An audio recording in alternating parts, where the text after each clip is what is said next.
capítulo 3, o poder criador da palavra falada. Há certos passos que devemos dar para que a fé seja incubada adequadamente. E existe uma verdade central que devemos aprender acerca do reino em que a fé opera. Há também um princípio básico acerca da palavra falada que devemos compreender.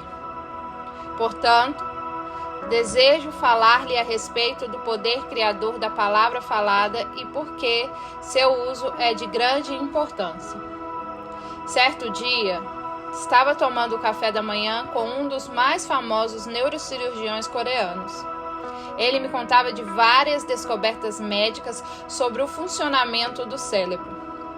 Perguntou ele: Dr. Chu, o senhor sabia que o centro da fala no cérebro controla todos os outros nervos?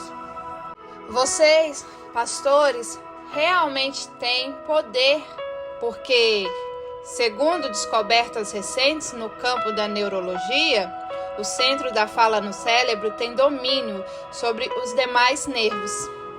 Então eu sorri dizendo: eu sei disso há muito tempo. Como descobriu isso? Ele perguntou. É coisa recente no mundo da neurologia. Respondi-lhe que o Dr. Tiago me havia ensinado. Quem é esse Dr. Tiago? Interrogou ele. Foi um dos médicos famosos do tempo bíblico. Há quase 2000 anos, respondi. Em seu livro, no capítulo 3, nos primeiros versículos, o Dr. Tiago define claramente a importância da língua e do centro da fala. A Bíblia realmente ensina isso? Respondi sim. A língua é o menor membro do nosso corpo, mas pode dominá-lo inteiramente. Então, esse neurocirurgião começou a expor as novas descobertas. Disse que o centro nervoso da fala tinha tal poder sobre todo o corpo que o simples fato de falar pode dar controle à pessoa sobre seu corpo, de manipulá-lo da maneira que bem desejar, disse ele. Se alguém diz, vou ficar fraco, imediatamente todos os nervos recebem essa mensagem e dizem, vamos nos preparar para enfraquecer, pois recebemos instruções da central de comando de que devemos ficar fracos. Então, em seguida, ajustam suas atividades físicas para a fraqueza.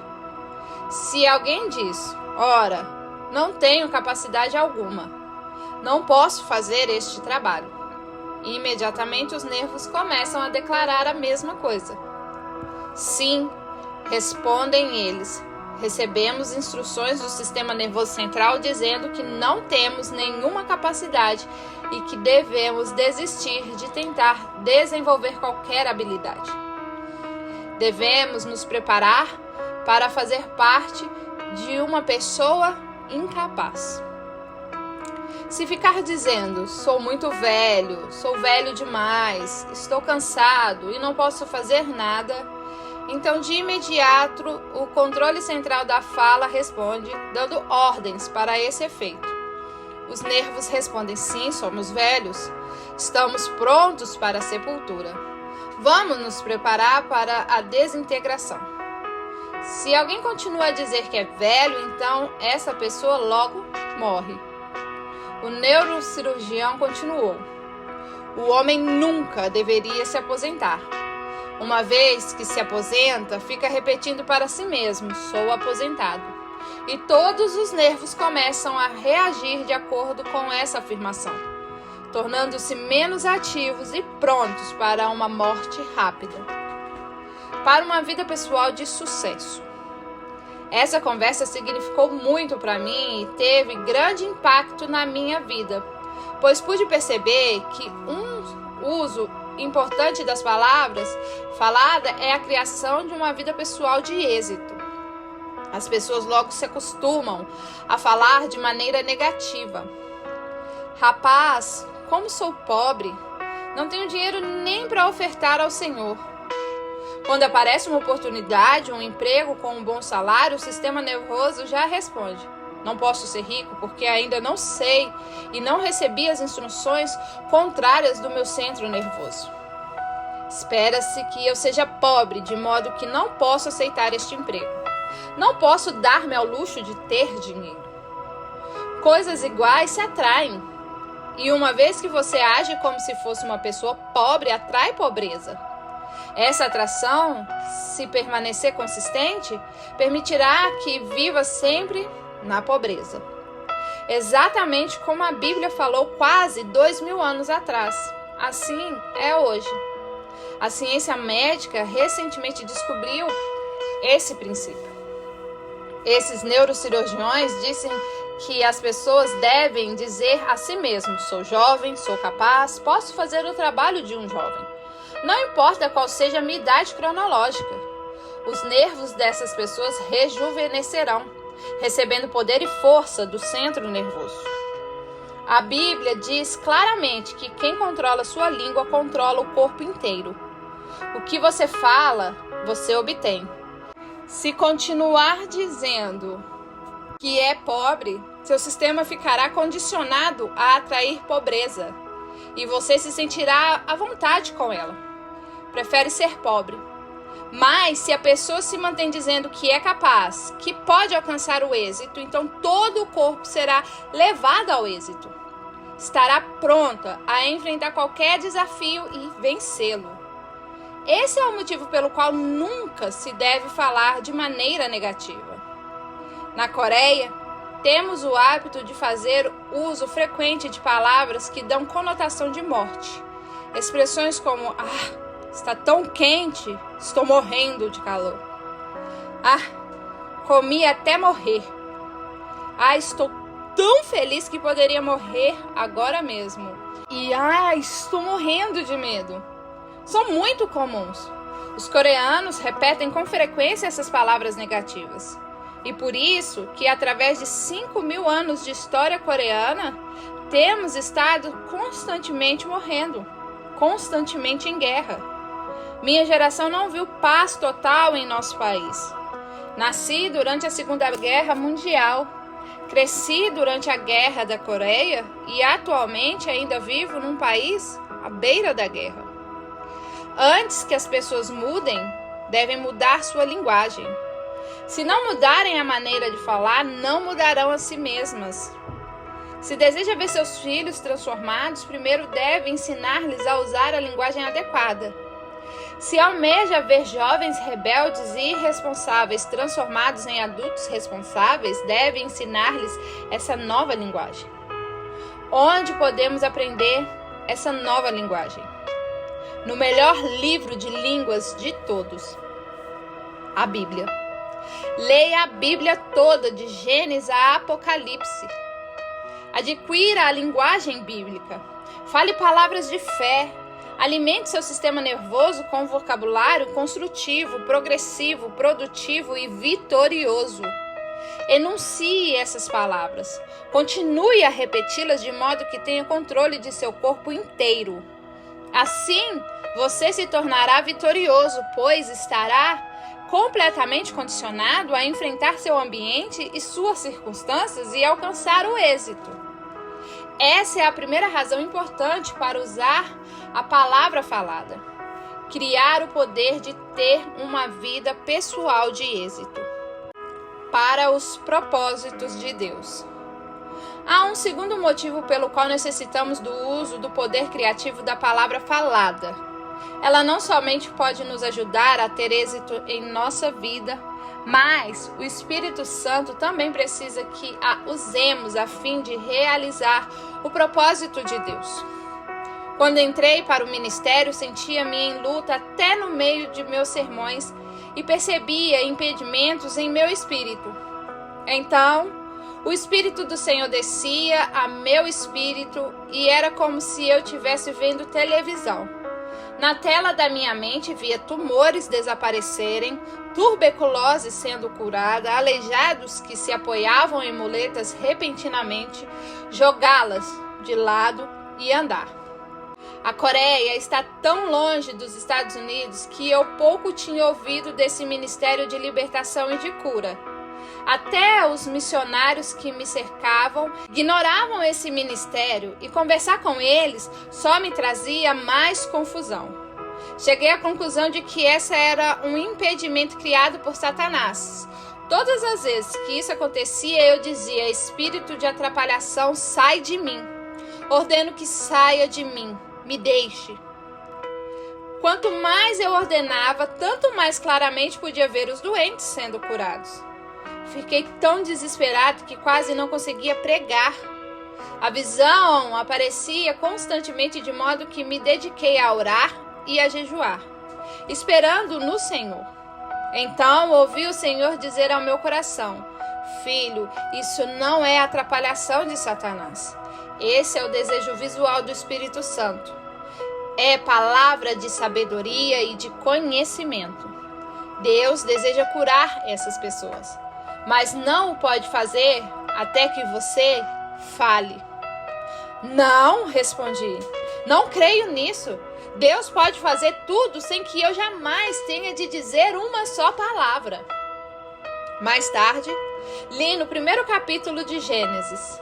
Era a terra sem forma e vazia, e o Espírito Santo pairava sobre ela, incubando-a. Mas nada acontecia. Então, Deus me revelou uma importante verdade. Disse ele: lá estava a presença do Espírito Santo, a poderosa unção do Espírito Santo incubando e pairando sobre as águas. Aconteceu alguma coisa nessa época? Não, respondi. Nada aconteceu. Então disse ele: você pode sentir a presença do Espírito Santo em sua igreja, a presença palpitante e penetrante do Espírito Santo, mas nada acontecerá. Alma alguma será salva, lar desfeito algum será reconstruído, até que você diga a palavra. Não fique simplesmente implorando as coisas de que precisa. Diga a palavra. Dê-me o material com o qual eu posso construir acontecimentos miraculosos, como fiz ao criar o mundo. Pronuncie-se, diga: haja luz. Ou diga: haja firmamento. A compreensão dessa verdade marcou um ponto culminante em minha vida. Imediatamente perdi perdão a Deus. Senhor, eu sinto muito. Vou pronunciar a palavra. Mais ainda, sentia temor, pois ninguém me havia ensinado nada a respeito. Também tinha medo de nada acontecer quando eu falasse. O que diriam as pessoas? Assim, disse a Deus: Senhor, já que tudo isso me assusta um pouco, não vou dizer nada a respeito dos aleijados que eu vejo curados, ou dos tumores cancerosos que eu vejo desaparecer. Pai, começarei com as dores de cabeça. Depois disso, ao pregar, as visões de cura vinham do Espírito. Mas ao ver com os olhos da mente aleijados sendo curados, tumores desaparecendo, ignorava-os. Eu dizia: alguém aqui está sendo curado de uma dor de cabeça? E instantaneamente essa pessoa era curada. Espantava-me que o simples fato de pronunciar essas coisas fazia com que viessem à existência. Pouco a pouco, adquiri mais coragem. Comecei a falar de sinusites que tinham sido curadas. Depois da cura de surdos e, finalmente, falei de cura a todos que viam com os olhos da mente. Agora em minha igreja, nas manhãs de domingo, milhares de pessoas recebem a cura por meio deste canal. Por causa dos horários e da grande quantidade de cultos, tenho de agir rapidamente, de modo que, enquanto estou em pé, o Senhor me mostra as curas que estão acontecendo e as menciono. Simplesmente fecho os olhos e profiro a palavra. Em reconhecimento da cura que foi operada, as pessoas se levantam. Elas se levantam quando é mencionada essa doença particular da qual foram curadas. Durante essa parte do culto, muitas pessoas em todo o auditório levantam-se reivindicando a cura. Assim aprendi um segredo. Antes que se diga a palavra, o Espírito Santo não possui o material adequado com o qual criar. Se o Espírito Santo conceder a fé a seu coração para remover as montanhas, não ore nem suplique que a montanha seja removida. Antes diga, seja removida para o meio do mar, e isso acontecerá. Se aprender isso e habituar-se a falar sobre a unção do Espírito Santo e na fé que Deus lhe dá, então verá muitos milagres em sua vida. Dar assistência a 50 mil membros regulares não é uma tarefa fácil. Temos um serviço de atendimento telefônico 24 horas por dia em nossa igreja. E os assistentes trabalham o dia todo recebendo chamadas e dando instruções. Procuro não deixar que o número do telefone de minha casa apareça na lista telefônica, mas as pessoas sempre acabam descobrindo o meu número. E o aparelho começa a tocar desde bem tarde da noite até quase ao amanhecer do dia seguinte. Outras vezes estou descansando, então o telefone toca às 22. Pastor, diz uma voz, meu neto está com febre alta, por favor, ore por ele.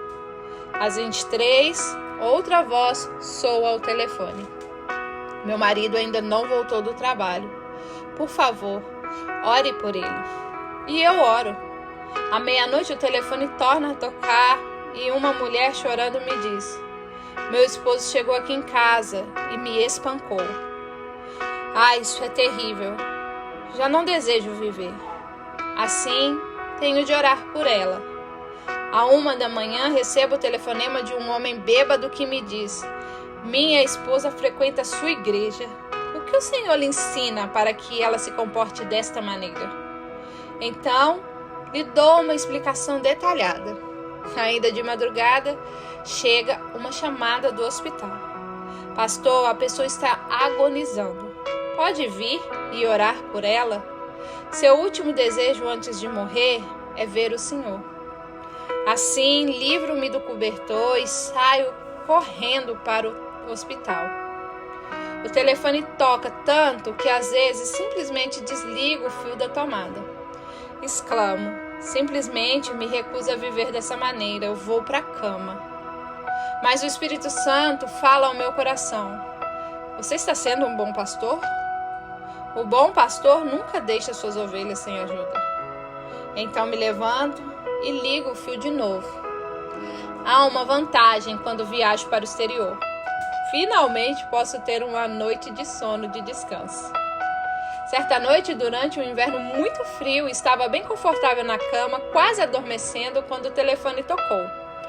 O homem perguntou: pastor, o senhor me conhece? Claro que conheço, fiz seu casamento. Venho me esforçando por 2 anos, com todas as minhas forças, mas nosso casamento não está funcionando, disse ele. Hoje à noite tivemos uma grande briga e decidimos nos separar. Já dividimos nossas coisas, mas falta algo, falta a bênção do Senhor. Casamos com sua bênção e desejamos ela para o divórcio. Que situação para um pastor! Abençoá-los na união e depois abençoá-los na separação? Respondi. Vocês não podem esperar até amanhã? Está frio demais, eu estou na cama. Tenho de ir agora? Pastor, respondeu ele, amanhã será tarde demais. Estamos nos separando hoje. Não queremos que o Senhor faça um sermão. É tarde demais para isso. Não há mais esperança para nós. Simplesmente venha e nos dê a bênção para que possamos nos divorciar. Arrastei-me para fora da cama e fui para a sala de estar. No coração estava com raiva de Satanás. Pensei, isso não é obra do Espírito Santo, isso é obra do diabo. Ao começar a orar, imediatamente entrei na 4ª dimensão. Uma vez que a visão e sonhos são a linguagem do Espírito Santo, mediante a 4ª dimensão, posso incubar a 3ª e corrigi-la. Ajoelhei-me, fechei os olhos e, por intermédio da cruz de Jesus Cristo, com a ajuda do Espírito Santo, comecei a ver essa família reunida de novo. Mentalizei um quadro claro e orei. Ó Deus, torna esse casamento como a imagem que tem. Enquanto orava, fui tocado pela fé E no nome de Jesus Cristo mudei essa situação para a quarta dimensão. A quarta dimensão com seu poder positivo em minha mente, de modo que fui para o apartamento deste casal. O casal vivia em um fantástico apartamento de luxo. Tinha de tudo, mas ao entrar senti um calafrio. O ódio que existia entre marido e mulher. A pessoa pode ter todos os bens materiais do mundo, mas se houver ódio em sua família, as coisas materiais não serão bênção alguma. Ao chegar, encontrei o homem na sala de estar. A esposa estava no quarto. No instante em que entrei, o homem começou a falar mal da esposa. A esposa, então, entrou correndo na sala e foi logo dizendo: não dê ouvidos a ele, ouça o que eu tenho a dizer. E começou a falar mal do marido. Ouvindo o marido tudo o que ela dizia, parecia certo. Mas quando ouvia a esposa, tudo o que ela dizia também parecia certo. E cada um deles, na sua opinião, consideravam-se certo. Ambos tinham razão. E eu fiquei ali, espremida entre os dois. Ambos diziam que o casamento estava terminado. Não ore por nós, continuavam a repetir. Simplesmente ore por nosso divórcio. Mas eu já tinha vencido essa decisão da terceira dimensão ao usar a fórmula da quarta no meu coração. Confiante, peguei a mão do marido e a mão da esposa e disse: hoje, no nome do Senhor Jesus Cristo, ordeno que Satanás desfaça o laço de ódio deste casal. Nesse instante, no poder do nome de Jesus Cristo, ordeno que esses dois sejam reunidos, que sejam ternos e unidos.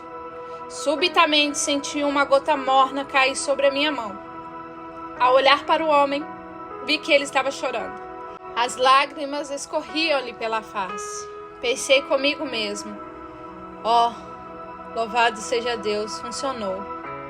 Ao olhar para a esposa, pude ver que também estava com os olhos cheios de lágrimas. Então uni a mão deles e disse: o que o Senhor uniu, não separe o homem em circunstância alguma. Levantei-me e disse: já vou. Os dois acompanharam-me até a porta. Enquanto eu saía, disseram: até logo, pastor. Louvado seja Deus, respondi. Funciona. No domingo seguinte, os dois estavam no coral e cantaram lindamente. Depois do culto, apertei a mão dos dois e perguntei à esposa: o que aconteceu? Bem, não sabemos, respondeu ela. Mas quando o Senhor disse aquelas palavras e deu ordens tão fortes, sentimos algo se desfazer em nosso coração. Foi como se uma parede tivesse sido destruída e fomos sacudidos. De repente, tivemos a impressão de que talvez devêssemos tentar mais uma vez. E essa impressão veio a nós dois ao mesmo tempo. Depois que o Senhor saiu, passamos a noite toda desfazendo as malas. Pensando no incidente agora, não entendemos por que brigávamos tanto, por que iríamos nos separar. Agora, amamos um ao outro, ainda mais do que antes. O Espírito Santo precisa de sua palavra e também da minha. Se eu tivesse implorado a eles ou se tivesse orado silenciosamente com eles, teria errado o alvo. Disse a palavra e ela saiu e criou. O Espírito Santo precisa de sua palavra definida, a palavra falada de fé. Jesus proferiu a palavra falada a fim de mudar situações e de criar. Os discípulos de Jesus usaram a palavra falada a fim de criar e de mudar. Infelizmente, a Igreja de Jesus Cristo parece ter se tornado em uma eterna mendiga, mendigando e mendigando, com medo de enunciar as palavras de ordem. Precisamos adquirir a arte perdida de expressar palavras de ordem para liberar a presença de Cristo. Há uma terceira razão pela qual usar o poder da palavra falada. Por seu intermédio, a pessoa cria e libera a presença de Jesus Cristo. Ao abrir a Bíblia e ler Romanos 10:10, descobrimos que com o coração se crê para a justiça e com a boca se confessa para a salvação. É mediante a confissão da fé que a pessoa pode se assegurar da salvação que vem somente por Jesus Cristo. Em lugar algum nessa passagem se diz que é necessário que alguém vá ao céu e de lá traga Jesus Cristo de volta à terra a fim de conceder a salvação. O que se diz é que as palavras que podem resultar em salvação estão perto, em sua boca e em seu coração. Onde está Jesus Cristo? Qual é o seu endereço? Certamente não é lá nos altos céus, nem abaixo na terra. Jesus está na palavra dele. Onde estão as palavras que podem salvá-lo? Essas palavras estão em sua boca e em seu coração. Jesus fica limitado ao que você expressa. Assim como a pessoa libera o poder de Jesus mediante a palavra falada, também pode criar a presença dele. Se não falar a palavra de fé claramente, Cristo jamais será liberado. A igreja diz: tudo que você ligar na terra terá sido ligado no céu, e tudo que você desligar na terra terá sido desligado no céu. Mateus 18:18. Você tem a responsabilidade de levar e trazer a presença de Jesus Cristo. Sempre que me reúno com meus 100 pastores assistentes, dou-lhes uma ordem estrita. Cabe-lhes a responsabilidade de criar a presença de Jesus Cristo aonde quer que vão. Devem liberar Jesus Cristo e preencher necessidades específicas. Permita-me dar-lhes alguns exemplos. Em nossa vizinhança há várias igrejas de diversas denominações. Em certa igreja presbiteriana, o pastor fala somente acerca da experiência do novo nascimento. Ele prega com vigor, mas só a respeito da experiência da salvação, de modo que está liberando e criando a presença de Jesus Cristo, que pode dar o novo nascimento para as pessoas. Os que vão à sua igreja recebem a salvação e nada mais. A igreja da santidade fica a 1/4 de distância e todos os dias fala sobre a santificação. Santifiquem-se, santifiquem-se, exorta repetidamente. Muitas pessoas vão e recebem o toque da santificação. O ministro ali somente cria a presença do Cristo santificador. Em minha igreja, prego a respeito de Jesus que salva, do Cristo que santifica, do Salvador que batiza, do bendito Filho de Deus e do Jesus que cura. Todos esses aspectos manifestam-se em minha igreja. Tento criar a presença completa, a presença total de Jesus Cristo. Sua parte. Você cria a presença de Jesus com a sua boca. Se falar a respeito da salvação, o Jesus que salva aparecerá. Se falar acerca da cura divina, terá o Jesus que cura em sua congregação. Se falar do Jesus que realiza milagre, então a presença do Jesus que opera milagre será liberada. Ele é limitado por seus lábios e por suas palavras. Ele depende de você, e se você não falar claramente por causa do temor de Satanás, como é que Cristo Jesus manifestará seu poder a esta geração? Por isso, fale com audácia.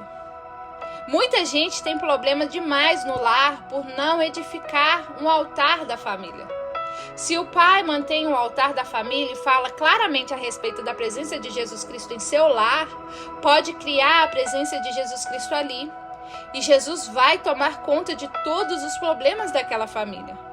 Mas, uma vez que muitos negligenciam o altar da família, deixam de declarar com clareza a presença de Jesus Cristo, e seus filhos ficam sem a bênção completas de Deus.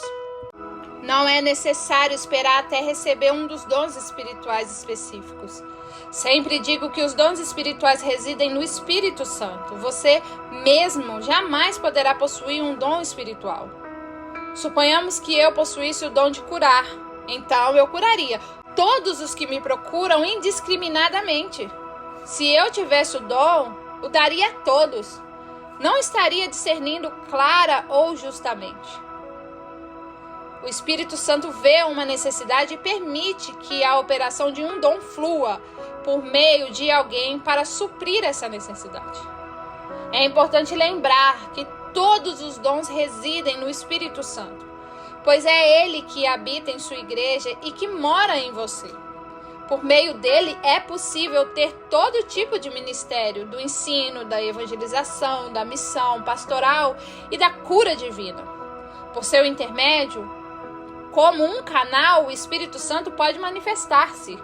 Portanto, não se preocupe em adquirir quaisquer dos dons. Seja audaz, receba o dom da audácia e então diga a palavra. Fale a palavra claramente e crie a presença específica de Jesus Cristo. Libere essa presença específica de Jesus Cristo para a sua congregação e vai ter resultados específicos. O Pai pode criar a presença de Jesus Cristo no lar por meio da sua palavra falada. Jesus encarrega-se de todos os problemas da família. Da mesma forma, vou à minha igreja a fim de falar a mensagem, de plantar sementes específicas e de colher resultados específicos. Percebo uma grande falha nos cultos realizados nos Estados Unidos. Os pastores norte-americanos entregam mensagens fantásticas às suas congregações, mas logo após o culto as pessoas são despedidas e vão embora. Não se dá tempo a elas para produzirem os frutos que cada mensagem traz à luz. Recebem a palavra falada, mas não têm tempo de orar para que ela se implemente em sua vida, de maneira que se torna parte delas. Nos Estados Unidos, os cultos terminam cedo demais. Dê tempo à congregação. Abrevie os avisos e os números especiais. Entregue a palavra e deixe que o povo tenha mais tempo para orar juntos. Deixe que as palavras sejam dirigidas. Se isso fosse feito, seria visto mais resultados nos ministérios desses pastores. Finalmente, as palavras moldam sua vida, pois o centro nervoso da fala controla todos os outros nervos. É por isso que falar em línguas é o sinal inicial do batismo no Espírito Santo. Quando o Espírito Santo domina o centro da fala, domina todos os nervos do corpo e controla o corpo inteiro. Assim, quando falamos em outras línguas, estamos cheios do Espírito Santo. Fale a palavra para controlar e sujeitar completamente seu corpo e sua vida. Entregue a palavra para o Espírito Santo de modo que ele crie algo com ela. Então, crie e libere a presença de Jesus Cristo por sua palavra falada. Pregue a palavra. A palavra falada tem poder. Quando a palavra é liberada, é ela que realiza os milagres e não a pessoa que a emitiu. Deus não o usa por você estar completamente santificado, pois enquanto o cristão viver, estará lutando com a carne. Deus o usa por sua fé. Irmãos e irmãs, empreguemos a palavra falada para ter êxito em nossa vida, para fornecer o material com o qual o Espírito Santo possa criar e liberar a presença de Jesus Cristo. Lembre-se que Cristo depende de você e de sua palavra falada a fim de liberar sua presença. O que vai fazer com esse Jesus que leva em sua língua? Vai liberá-lo para a bênção dos outros ou vai trancá-lo com uma língua silente e com uma boca fechada? Que Deus o abençoe ao tomar sua decisão.